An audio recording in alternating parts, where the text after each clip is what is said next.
Bonsoir à tous, il est 22h ici à Paris, 16h à New York. Ravi de vous retrouver dans l'actu 360 sur France 24. Nous sommes ensemble en direct jusqu'à minuit. À la une de l'actualité ce soir, l'Assemblée générale de l'ONU. On attend donc dans l'heure qui vient le discours d'Emmanuel Macron à la tribune des Nations Unies, le chef de l'État qui avant ça a rencontré il y a quelques instants Donald Trump. Les deux hommes, en marge de cette Assemblée générale de l'ONU, ont évoqué de nombreux sujets, notamment la guerre à Gaza. Merci beaucoup, Émilie Musset, en direct de New York. Et puis à noter qu'Emmanuel Macron sera l'invité de France 24 et RFI demain à 18h.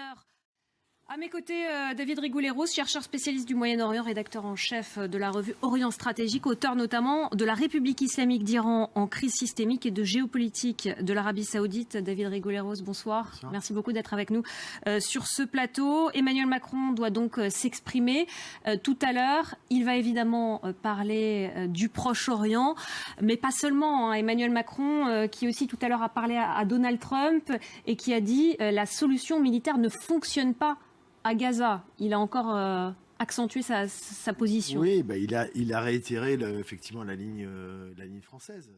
On va justement partir tout de suite en Cisjordanie occupée au lendemain de la reconnaissance par la France et de plusieurs autres pays aussi de l'État de Palestine. Eh bien, il y a eu plusieurs rassemblements pour fêter ces annonces. Des dizaines de personnes se sont rassemblées à Ramallah pour célébrer la vague de reconnaissance de l'État de Palestine. Merci beaucoup Pauline Godard en direct de Ramallah en Cisjordanie occupée. David Rigoulet-Rose, est-ce qu'on peut imaginer qu'il s'agit d'un début de représailles de la part d'Israël après cette vague de reconnaissance d'un État palestinien? La question du point LNB est très sensible parce que c'est le lien direct en fait avec la Jordanie. Donald Trump, lui, s'est exprimé tout à l'heure à la tribune des Nations Unies à New York, le président américain qui a réaffirmé que reconnaître la Palestine était une récompense pour le Hamas. Il s'en est aussi pris tout à l'heure à l'ONU. On va regarder ça avec Jean Barrère.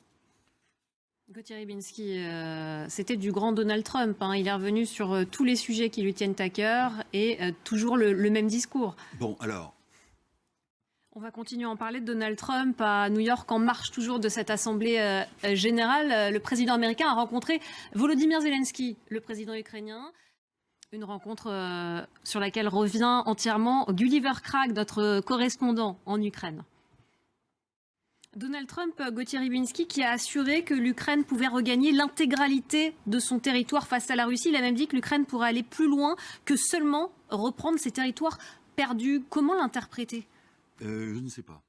Et on va regarder justement ces dernières incursions de drones dans l'espace aérien européen. L'OTAN a appelé aujourd'hui la Russie à cesser l'escalade après plusieurs violations de son espace aérien. Hier, je vous le rappelle, des drones d'origine inconnue ont survolé l'aéroport de Copenhague au Danemark et les autorités danoises ont dénoncé une grave attaque. Moscou continue à nier. On voit ça tout de suite. Il est 22h34 ici à Paris, 16h34 à New York. On attend dans les minutes qui viennent le discours d'Emmanuel Macron à la tribune des Nations Unies, le chef de l'État qui avant ça, vous le voyez, a rencontré Donald Trump. On va maintenant tout de suite parler de cette Assemblée générale de l'ONU dans les clés de l'info.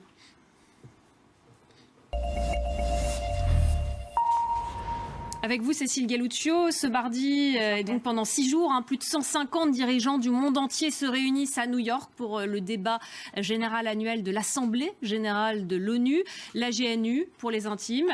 Cécile, qu'est-ce que c'est exactement ? Alors, l'Assemblée générale de l'ONU a été créée après la fin de la Seconde Guerre mondiale en 1945. Merci beaucoup Cécile Galluccio, c'était les clés de l'info.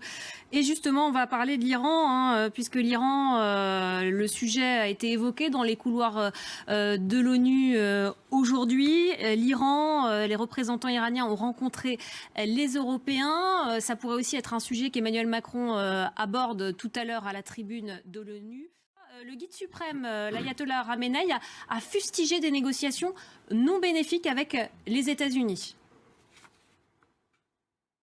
Merci beaucoup Siavash Ghazi en direct de Téhéran. David Rigoulet-Rose, c'est un cercle vicieux, on est dans l'impasse aujourd'hui.